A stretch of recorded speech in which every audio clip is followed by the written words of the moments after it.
Сайн бацгаана уу? Тагд өдрийн мэнд хүргэе. За Ховд аймгийн Болон сумын 3 хүүхэд уул яаж ирээд байна. Анхаар хэлийн зурус зөвшөөрлгүй нэвтрийг харуулна гэдэг. Монгол улсын хил одын дэсник 5 км-ийн халуугах 3 хүүхэд гэдэг энэ Ховд аймгийн Болон сумд энэ өвөрмөс тогтцтой хуул байдаг. За энэ уулнаас доош өргөдөд бас нэг 5-6 км зайтай Болгонголын хөндий байгаа. 3 хүүхдийн уулын бас нэг домог байдаг.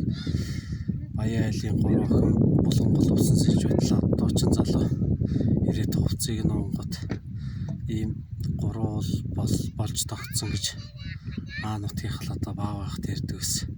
Тэгээ 3 уул болчоор дуучин залуу өөрийгөө одоо зэмлсэндээ гэх юм зүрх авч итгэхэд одоо эндээс 130 км цаатаа зүрх улаа бол уушг авч итгэхэд уушг улаа бол болоод хажууд нь өмчүүлэн гэж өөрөө уул болсон гэдэг тийм домог байдаг.